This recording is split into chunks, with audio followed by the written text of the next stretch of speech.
Baru menjabat, Bukades langsung pamer mobil mewah. Tapi siapa sangka, aksi gilanya pakai dana bansos bikin Kang Deddy Mulyadi murka. Dan semua warga jadi saksi akhir yang menggegerkan. Sebelum lanjut, saya sarankan tuliskan sholawat di kolom komentar, semoga kelak sholawat itu menjadi saksi untuk mendapatkan syafaat di akhirat. Hari itu, matahari belum tinggi. Warga desa Cikalong sedang sibuk di kebun dan warung. Tapi semua terdiam saat suara menderu dari kejauhan memecah kesunyian. Sebuah mobil Lamborghini emas menyala, melaju pelan memasuki jalan desa yang sempit. Debu berterbangan. Anak-anak berlarian mengikuti. Ibu-ibu ternganga dari teras rumah. Mobil itu berhenti tepat di depan balai desa. Pintu terbuka. Dari dalam, turun seorang perempuan berbalut kemeja putih dan kacamata hitam. Dialah Bu Saraswati, kepala desa yang baru menjabat 2 tahun. Langkahnya mantap, tumit sepatunya beradu dengan ubin balai desa yang retak. Warga saling berbisik. Dari mana dia dapat uang beli mobil begitu? Katanya bansos belum cair.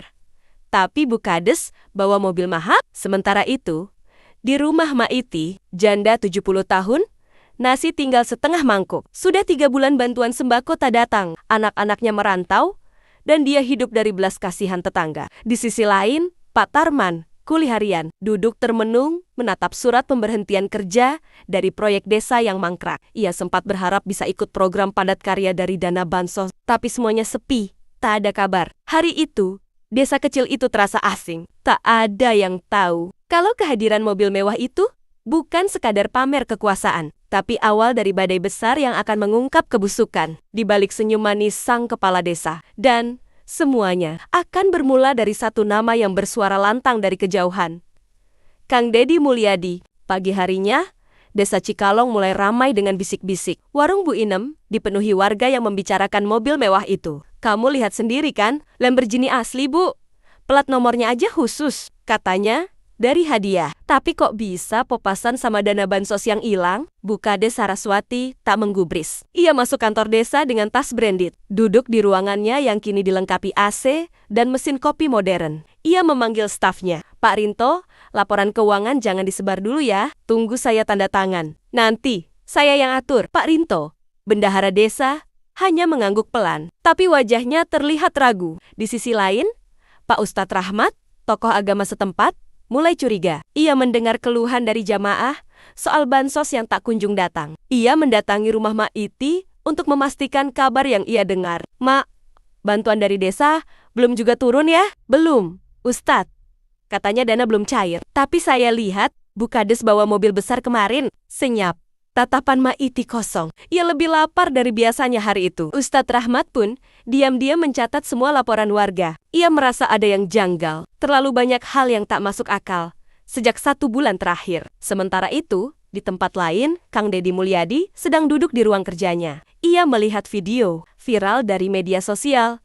Potongan gambar Lamborghini masuk jalan desa. Alisnya mengernyit. Mobil semewah itu di jalan desa yang masih tanah. Dana dari mana? Ia diam sejenak, lalu memencet tombol ponsel. Tolong kirim tim ke desa Cikalong. Saya mau semua laporan dana desa dan bansos 3 bulan terakhir. Kita lihat. Ada apa di balik senyum manis Bukades? Badai sedang mendekat. Dan Bukades belum sadar bahwa langkahnya telah menyalakan api yang tak bisa dipadamkan dengan uang. Pagi itu, langit desa Cikalong sedikit mendung. Namun suasana hati para warga jauh lebih berat dari awan kelabu di atas mereka. Kabar tentang Lamborghini Bukades mulai menyebar di grup WhatsApp RT dan Facebook warga. Di rumahnya yang sederhana, Pak Ustadz Rahmat menuliskan kronologi kejanggalan bansos di kertas lusuh. Ia ragu-ragu, tapi akhirnya memasukkan semua dokumen itu ke dalam amplop coklat dan menyerahkannya diam-diam kepada Pak Rinto, si bendahara desa yang pagi itu datang tanpa seragam. Tolong, kalau kamu masih punya hati, kirimkan ini, entah ke inspektorat atau ke media. Kalau diam terus, kita semua yang berdosa. Pak Rinto menerima amplop itu dengan tangan gemetar. Matanya basah. Saya dulu percaya sama Bukades, Ustadz. Tapi sekarang, saya nggak yakin lagi. Sementara itu, Bukades Saraswati sedang duduk di sebuah kafe modern dekat pusat kecamatan. Menikmati kopi mahal, sambil scroll TikTok, ia menemukan akun yang sedang viral. Potongan video dirinya turun dari Lamborghini dengan caption, "Uang rakyat dijadikan gaya hidup. Wajahnya berubah pucat. Ia menelepon seseorang. Tolong cari tahu siapa yang sebarin video itu. Kalau perlu, laporkan balik. Bilang aja. Fitnah. Namun belum sempat telepon ditutup, notifikasi berita dari portal nasional muncul. Dana bansos hilang, Lamborghini muncul. Kades Cikalong terancam audit mendalam. Di tempat lain, di ruang kerja Kang Deddy Mulyadi, laporan dari tim investigasi internal mulai menumpuk. Ia membuka satu berkas, melihat jumlah dana bansos desa yang tidak masuk akal. Turun, tapi tidak sampai ke rakyat. Ia memutar kursinya menghadap stafnya. Siapkan kunjungan. Saya akan turun langsung ke desa Cikalong. Jangan pakai protokoler. Saya mau lihat langsung siapa yang main api di desa. Perang diam-diam telah dimulai. Dan Bukades belum tahu. Lawannya bukan warga biasa tapi seorang pemimpin yang tak pandang bulu pada pengkhianat. Rakyat, langit desa Cikalong tampak bersih pagi itu. Tapi aura yang terasa justru menegang. Warga mulai berbisik-bisik ketika iring-iringan mobil putih tanpa plat dinas memasuki wilayah desa. Bukan mobil mewah, bukan pula rombongan penuh sirine, hanya satu SUV sederhana. Dan dari dalamnya turun Kang Deddy Mulyadi, mengenakan udeng putih khas Bali, kemeja putih lengan panjang dengan lambang gubernur kecil di dadanya, dan celana putih polos. Wajahnya tenang, tapi matanya menatap tajam. Tanpa seremoni, tanpa sambutan pejabat, ia langsung menuju kantor desa. Bukades Saraswati yang sedang mengatur pembukuan fiktif bersama dua staf kepercayaannya. Panik begitu mendengar kedatangan gubernur. Kok nggak ada pemberitahuan? Mana tumpeng penyambutannya? Bu, ini bukan kunjungan seremonial, ujar Pak Rinto pelan. Beliau datang diam-diam. Wajah Bukades berubah. Wibawanya runtuh sesaat. Tapi ia buru-buru merapikan jilbab dan berdiri menyambut. Di depan kantor desa, Kang Deddy berjalan masuk tanpa senyum. Para staf terdiam. Saya mau lihat laporan penggunaan dana bansos 3 tahun terakhir. Ucapnya singkat. Sekarang, Bukades mencoba tersenyum sopan. Pak Gubernur, mungkin bisa kita diskusikan sambil ngopi dulu. Rakyat sudah kelaparan, saya tidak punya waktu untuk kopi. Semua terdiam. Kang Deddy membuka map biru dari tangannya, lalu menyodorkan dokumen hasil investigasi timnya. Menurut catatan kami, ada lebih dari 1,2 miliar dana bansos yang tak pernah sampai ke masyarakat. Tapi yang sampai ke showroom mobil mewah, justru sangat cepat. Bukades pucat, tangan gemetar. Beberapa staf desa mulai gelisah. Saling pandang. Kang Deddy berdiri, menatap seluruh ruangan. Saya tidak main-main. Kalau ini benar terbukti, saya akan pastikan semua yang terlibat diadili. Rakyat bukan sapi perahan. Tak lama kemudian, kamera ponsel warga yang merekam dayam-dayum dari jendela langsung menyebar ke media sosial. Video itu viral dalam hitungan menit. Kades Lamborghini menjadi trending nomor ke-1 dan aroma keadilan mulai tercium.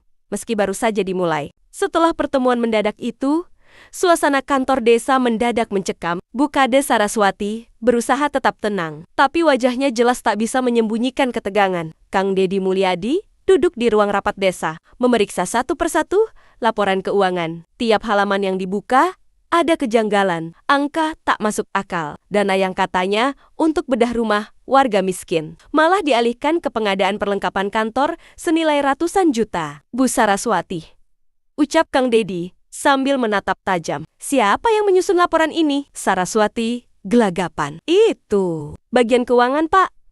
Saya hanya menandatangani saja. Artinya, Anda menyetujui uang rakyat diselewengkan? Tidak. Saya nggak tahu. Itu ternyata dipakai untuk beli mobil. Kang Deddy menepuk meja. Jangan anggap rakyat bodoh. Bukades, Lamborghini itu tidak datang dari langit. Beberapa staf mulai ketakutan. Salah satu bendahara desa, Pak Taufik, terlihat pucat dan berkeringat. Matanya tak berani menatap. Kang Deddy langsung menunjuk ke arahnya. Kamu, jelaskan semua sekarang. Atau saya bawa kamu dan seluruh perangkat desa ke kantor Polda siang ini juga. Pak Taufik akhirnya bicara. Dengan suara bergetar, ia mulai mengaku bahwa uang bansos dialihkan oleh perintah langsung Bukades, yang katanya izin atas nama pengembangan citra desa. Pengakuan itu terekam oleh kamera Kang Deddy sendiri. Ia menyimpannya sebagai bukti hukum. Namun, lebih dari itu, ia ingin memastikan masyarakat tahu penguasa yang korup bukan untuk ditakuti, tapi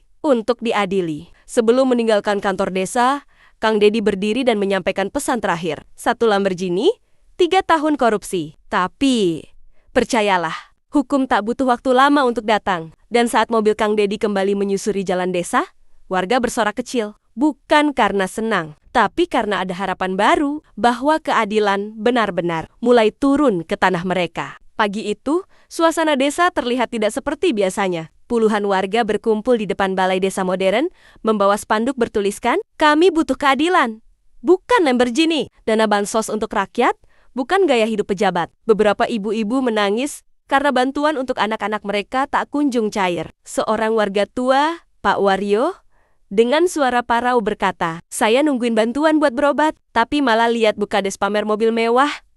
Astagfirullah." Kabar kunjungan Kang Dedi kemarin menyebar viral di media sosial. Banyak aktivis lokal dan jurnalis berdatangan ke desa. Mereka mengonfirmasi langsung ke warga dan menemukan bukti kuat tentang ketimpangan penggunaan dana desa. Di tengah masa yang ramai, Bukades Saraswati muncul didampingi stafnya. Wajahnya tegang, namun ia mencoba tetap tenang. "Saya paham keresahan Bapak Ibu semua, tapi tolong jangan menghakimi sebelum proses hukum berjalan." Warga langsung menyela. "Hukum? Bukades, kami yang lapar. Kami yang gak bisa beli susu anak. Mana nuraninya, Bu?" Kang Dedi Mulyadi kembali datang ke desa. Kali ini bersama tim investigasi dari Inspektorat Provinsi. Ia tidak lagi duduk di kantor. Ia berdiri di tengah warga, mendengarkan satu persatu keluhan dengan wajah prihatin. "Ibu-ibu, bapak-bapak, tenang.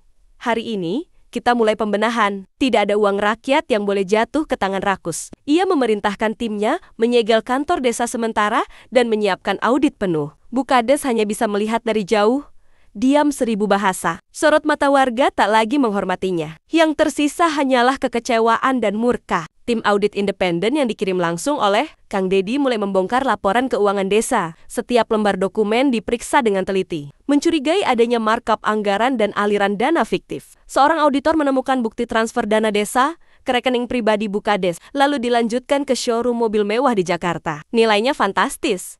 Lebih dari 3,2 miliar rupiah. Transaksi dilakukan bertahap dan tersamarkan dengan kode proyek fiktif bernama peningkatan kapasitas pemuda. Tak hanya itu, muncul rekaman CCTV dari showroom Lamborghini. Tampak jelas Bukades mengenakan seragam resmi desa, berjilbab rapi, sedang menandatangani dokumen pembelian. Di belakangnya, mobil sport berwarna emas menyala, siap dibawa keluar. Ketika bukti ini diserahkan ke Kang Dedi, wajahnya mengeras. Ia langsung memanggil media. Di hadapan kamera, ia berkata tegas, "Negara tidak boleh kalah oleh aparat desa korup. Ini bukan hanya soal mobil, tapi pengkhianatan terhadap rakyat kecil." Bukades yang saat itu berada di rumah dinas, langsung dikepung awak media. Ia hanya sempat berkata pelan, "Semua akan saya jelaskan nanti. Saya tidak sendiri." Kalimat terakhir itu menimbulkan tanda tanya besar. Apakah ada pejabat lain yang ikut terlibat? Setelah diperiksa intensif oleh aparat, Bukades akhirnya buka suara. Ia mengaku tekanan demi tekanan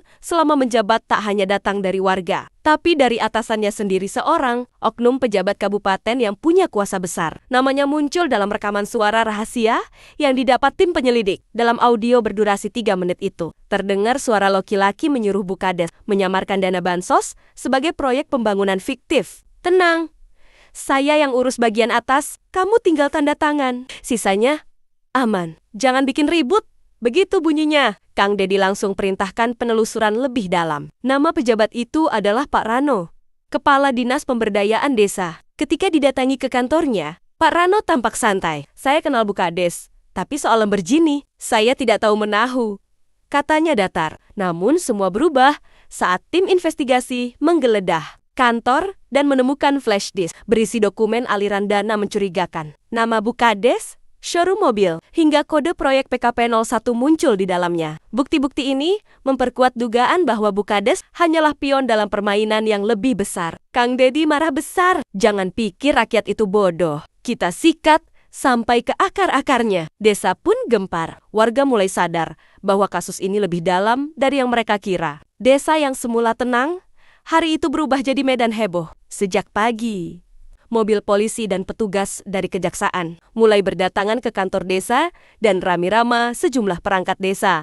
Bukades yang sebelumnya masih bebas keluar masuk, hari itu tampak panik saat Kang Dedi Mulyadi turun langsung memimpin operasi. Raut wajahnya sudah tak bisa menyembunyikan ketakutan. "Cukup sudah. Ini bukan soal mobil mewah lagi. Ini soal kepercayaan rakyat yang kau injak-injak, tegas Kang Dedi sambil menunjuk ke wajah Bukades di hadapan warga yang berkumpul. Petugas menunjukkan surat penangkapan. Sontak warga bersorak. Beberapa ibu-ibu menangis. Merasa keadilan akhirnya datang. Tak hanya Bukades, sekretaris desa, bendahara, bahkan seorang pegawai kecamatan juga turut digiring masuk ke mobil tahanan. Yang lebih mengejutkan, dari rumah Bukades ditemukan bukti pembelian properti mewah, emas batangan, dan sejumlah dokumen transaksi dengan showroom mobil luar negeri. Semua dari dana bantuan sosial. Warga pun serempak mengabadikan momen itu. Video penangkapan viral dalam hitungan menit. Tagar Bukades Lamborghini dan Kang Dedi sikat ramai di media sosial. Sementara itu, Kang Dedi berdiri tenang, menatap ke arah kamera wartawan, lalu berkata pelan, namun tegas, "Kita tidak boleh main-main dengan uang rakyat. Siapapun yang mengkhianatinya, akan kita kejar sampai ke akar." Setelah malam penangkapan itu, suasana desa tak lagi sama. Warga mulai membersihkan kantor desa yang sempat kacau. Spanduk bantuan sosial yang sebelumnya penuh janji, kini diganti dengan spanduk bertuliskan, "Transparansi adalah hak rakyat." Bukades duduk termenung di balik jeruji besi. Wajahnya yang dulu penuh percaya diri, kini sayu dan penuh penyesalan. Di depannya, Kang Dedi Mulyadi datang berkunjung. Ia tidak membawa kemarahan, tapi membawa pesan. Kekuasaan itu amanah, bukan alat pamer gaya hidup. Kalau sudah diangkat jadi pemimpin, kita bukan lagi raja. Kita pelayan rakyat. Bukades tertunduk. Air matanya jatuh. Saya hilaf, Kang Dedi. Saya terlalu silau dengan dunia. Di luar, warga berkumpul mendengarkan pidato Kang Dedi.